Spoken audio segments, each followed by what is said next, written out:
good day. So, another day, another camping. Continuous tayo sa ating camping together with Katipay dito sa Lokban, yung may-ari na Patakem Restaurant sa may Lucina at saka dito sa Lokban mismo. Galing kaming Bangkong Kahoy sa Mercedes, Quezon Province. Ngayon naman is papunta kami ng Kabente. Parang sakop yata ng Laguna. So, malis kami doon. Maganda sana yung spot. Kaso, kung nakita mo yung last video natin is walang kasing na signal. So, hindi pwede sa amin kasi may negosyo kami. So, kailangan namin mag-monitor sa shop kung ano yung mga nangyari. Ito, pareho kaming may negosyo kaya dapat may signal yung pupuntahan namin or campsite. Siguro kung wala lang kaming kailangan i-monitor, so napakagandang lugar nun. Kung mahilig naman kayo sa camping, yun, pupuntahan nyo yan mga. So research nyo lang, Bangkong Kahoy. So napaka-adventurous yung area. So, mas maganda kung naka 4x4 kayo na magpunta dun sa location. So pumasok na tayo sa first district of Laguna mga. So, Ganda ng daan. ano lang daan dito?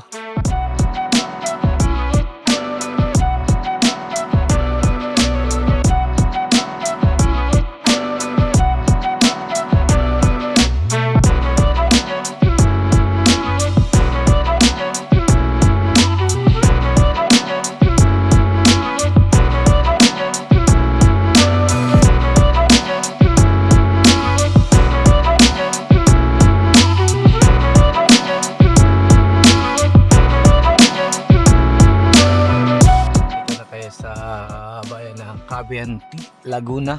Pasok na tayo dito. So, papunta ang campsite. Pagbaba dito, ito yung sinasabi ko na ilog na pwede natin lusunin bukas.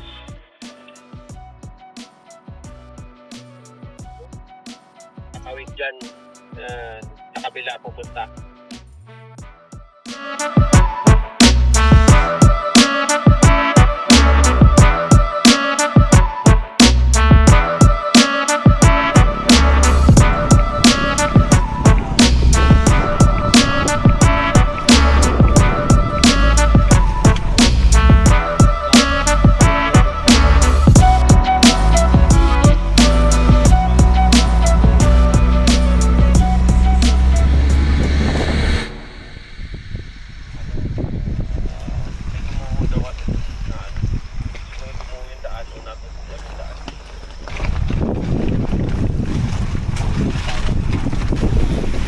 Nasa 100 meters na tayo papasok sa Campo Como.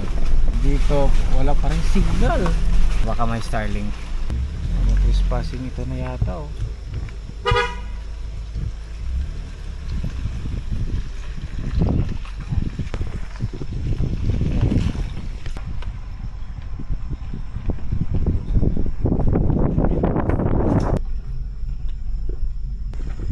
Evening po. Ayun.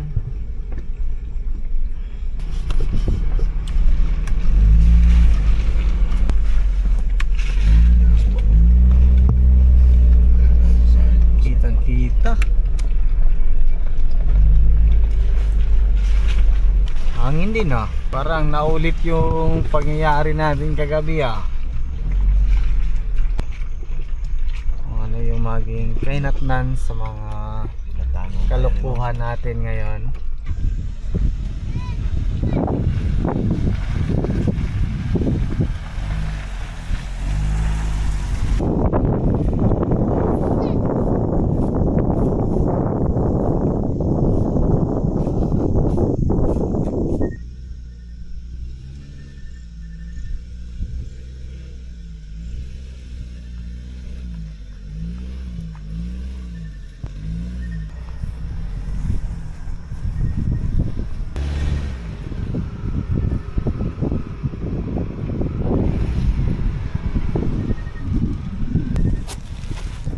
Tayo. Dito tayo sa Campo Como sa may Laguna.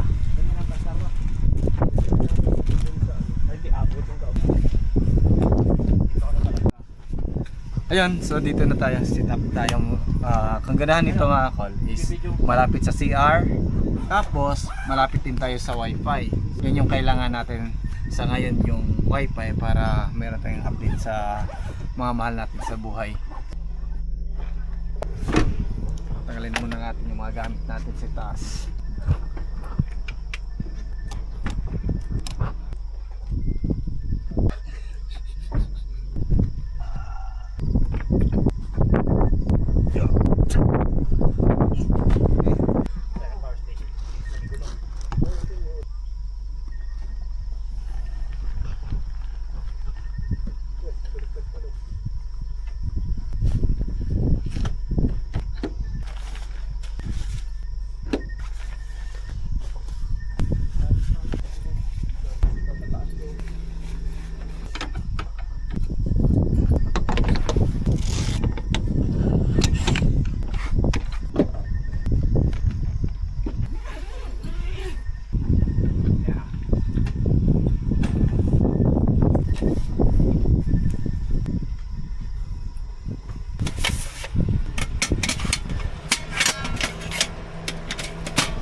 Gamitin natin yung upuan na galing sa Overland Kings Mount Fit Out System na napakaganda. So pakita natin kung gaano kaganda yung bagong release na upuan ng Mammoth Fit Out System mga kol.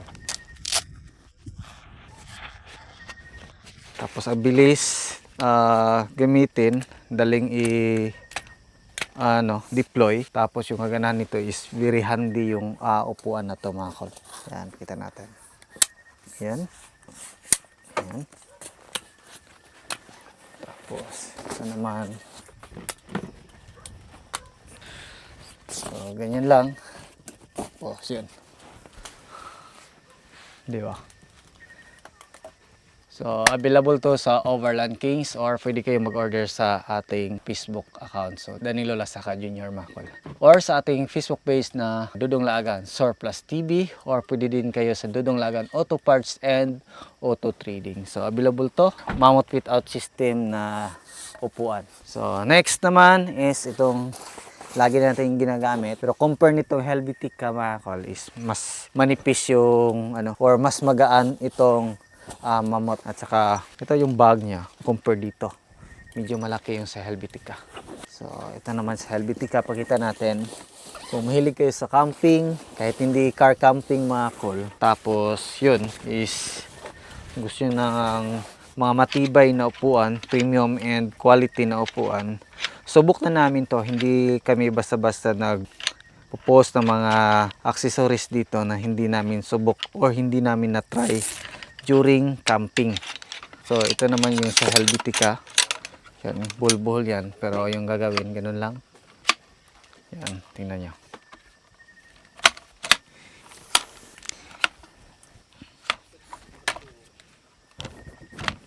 Yan.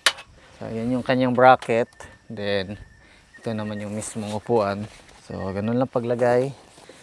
Kailangan kasi natin pag nagka-camping tayo, so matuto tayo sa mga nangyayari, lalo na sa mga car camping, katulad namin na medyo hindi gaano kalakihan yung sasakyan. So kailangan natin ng upuan na very handy, at saka para hindi rin masikip sa sasakyan natin, lalo na sa mga motocamping na sobrang liit ng kanilang mga storage. Ayan. Diba? So goods na goods, ito na. So ito yung comparison sa dalawang upuan na gamit natin. Kagandahan sa Helvetica is meron siyang sandigan sa ating ulo. Then ito naman yung sa Mammoth, wala siyang sandigan, pero yung advantage is pwede natin gamitin sa opisina. Di ba? So ngayon naman is kumustahin natin yung kapitbahay natin dito sa kabila. Tingnan natin.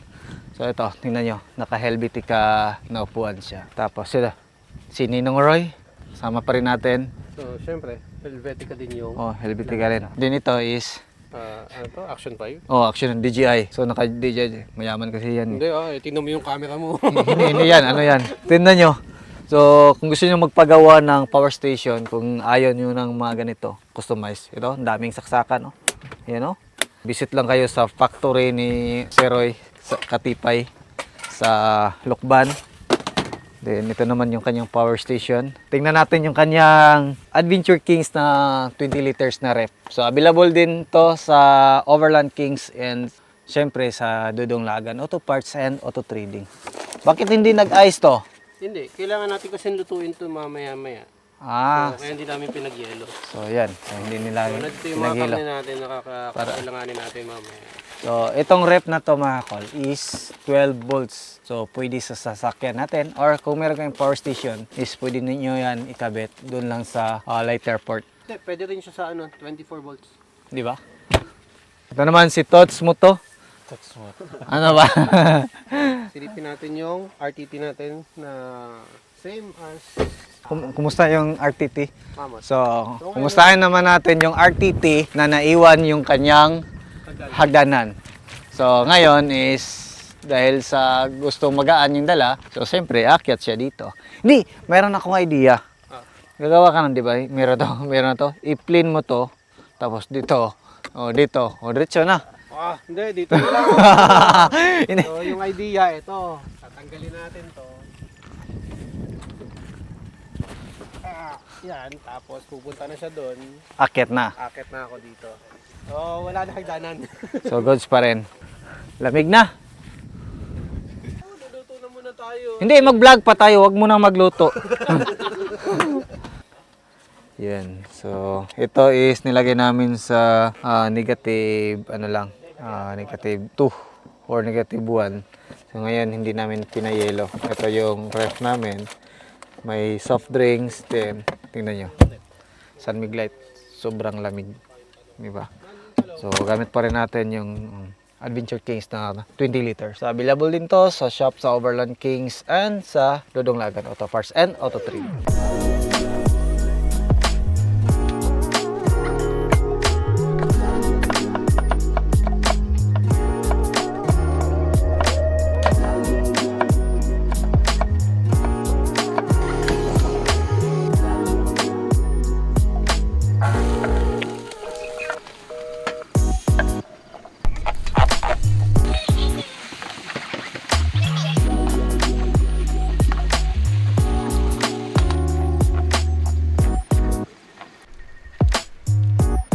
Habulin natin sa ibang luto.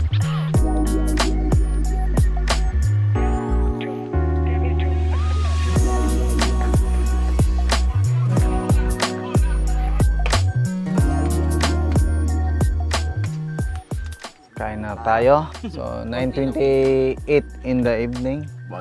Selfie muna tayo. Huwag muna kakain, Tots. Kasi mag-video muna tayo. Oh, yan. Oh. Oh, Ikot pa tayo, ikot tayo. Ayan, Ikot. Yan na.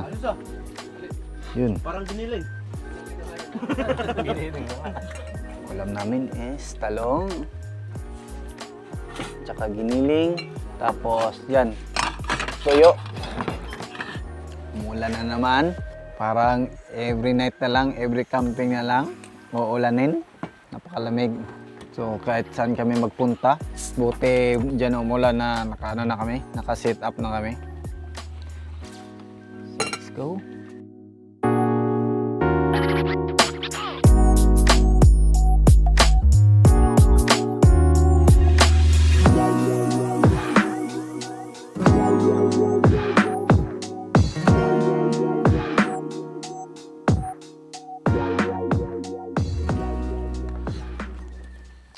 Ito yung pinaka-highlight sa pag-camping. Ayan. Pero ilang oras na pag-aantay. Seconds ng kainin. Nalagahan na eh. Yan na, wala nang balikan. Let's move. Parang gutom na gutom mo sa.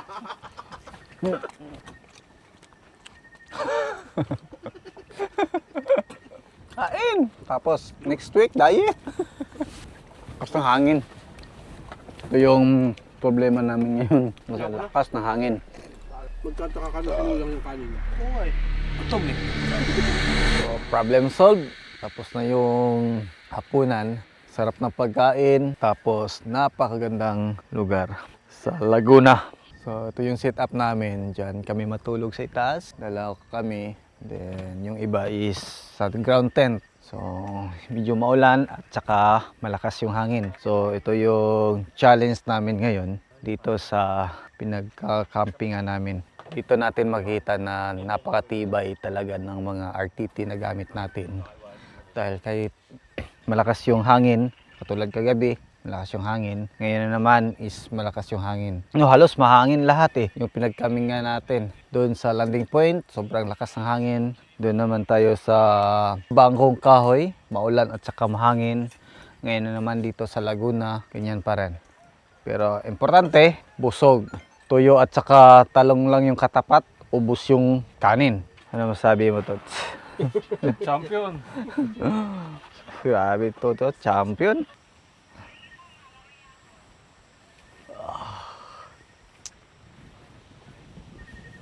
Grabe kasang hangin dito. Umaalog yung umaalog yung RTT namin. Pero walang ikabahala dahil Matibay! mamot yan. Tingnan nyo. Oh. So meron kaming problema sa camping namin ngayon, mahal. Problema namin is napakalakas ng hangin. Kaya tingnan nyo yung buhok ni Tots.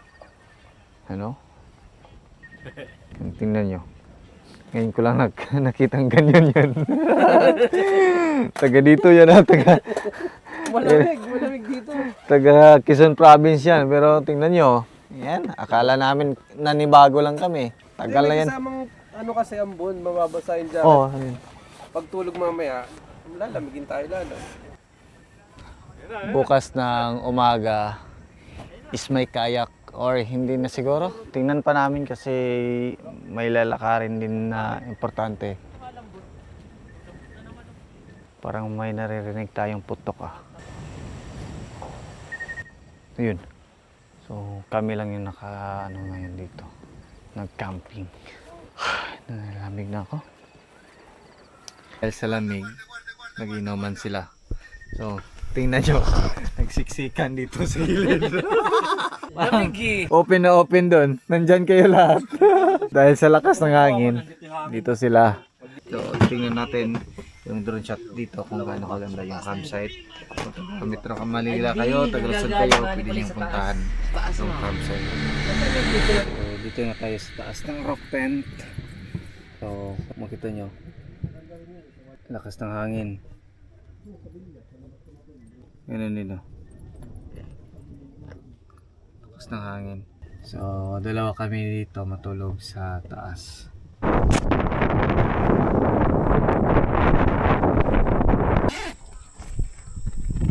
So, good morning. Mula dito sa Ocomo campsite. Yung ulan. So, basa yung upuan. Sitwasyon namin dito ngayon. Grabe. Maulan na umaga dito. So basa yung mga upuan natin. Ngalin ng hangin. So, sobrang lakas ng hangin dito. Nakalimutan namin na magpalo.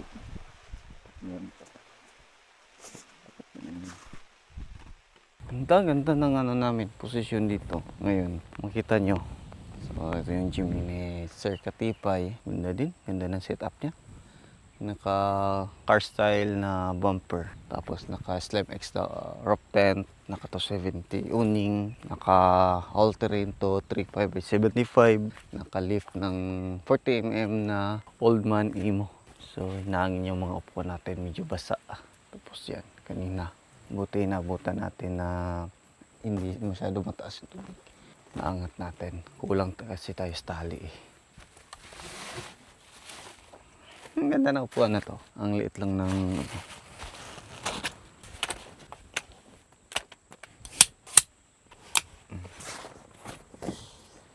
so tayo. Hindi ng area nila. Camping na camping yung setup dito. So try natin magpalipad ng drone mamaya. Medyo konti na lang yung puhos ng ulan. Tayo pa lang yung gumising ng maaga. Mga kasama natin, hilik na hilik pa. Diyan sila Toots. Yan, diyan sila. Dito naman si Manny. Hilik na hilik. Yan, parang may nag-alarm na na cellphone. May gumising ng isang tao. May bumaba na. Yan, tingnan natin. Ayan siya. Busy, busy. Tingnan niyo yung ano nangyari.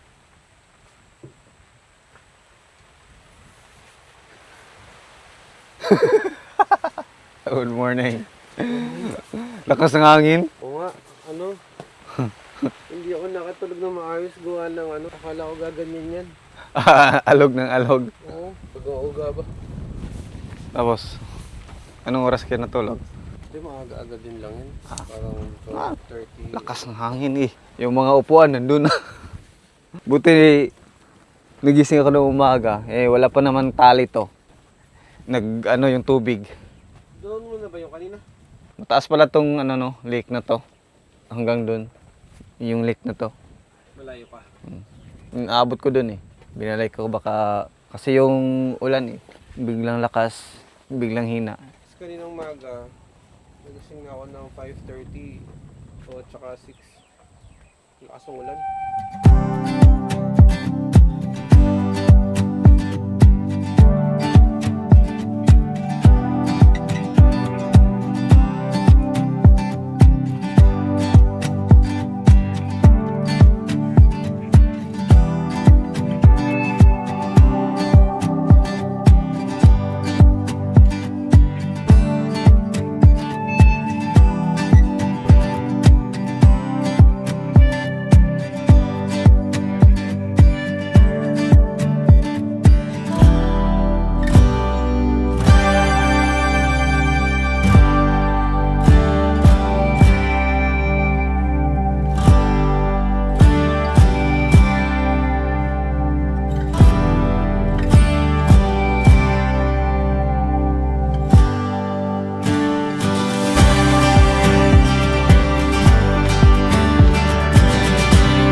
So, alis na sila. Thank you po, Camp Como. So, alis na sila. Mauna silang umalis kasi yung the only son ni Sir is kailangan may bibilhin. Kailangan siya doon kasi may event mamaya. So, nangyari is mauna na silang umuwi. Susunod na lang tayo pag natapos tayo dito. So, maligo muna tayo, kakain, tapos yun, alis tayo. Punta muna tayo mamaya ng Calamba, Laguna. Meron tayo pupuntahan doon. So, okay na? So, kita na tayo sa Friday or Sige, sige. Thursday night. Sige, sige. Okay? Bye-bye! Amping, amping, amping, amping. Oh, ganyan pala. Ganyan kasikip. Oh. Ayan. So, mauna na sila. Ingat sa biyahe. Sunod na kami. Next adventure. Sabado. Sabado, siguro mga ganyan. Kung hindi tayo mabulag, kita-kita tayo. Hello, basang-basa na. Ingat kayo, ingat kayo. Cut.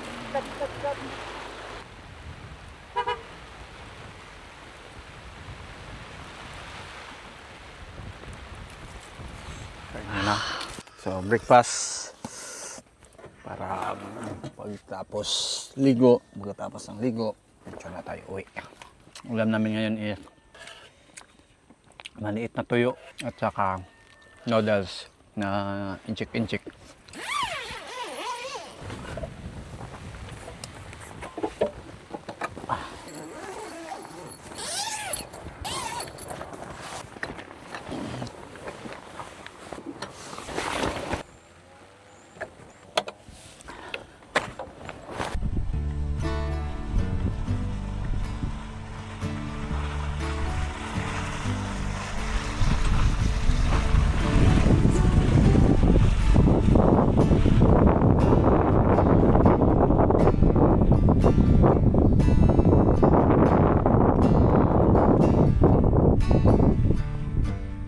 Let's go, gawin na tayong Calamba. So, punta natin yung kaibigan natin doon na merong shop at saka patingin din natin or magpa-wheel alignment tayo sa ating sasakyan. Oh, thank you Kokomo Campsite dito sa Laguna. Napakaganda ng lugar, napakatahimik. Ang layo ng mga bahay-bahay kaya goods for unwind yung lugar. Yun!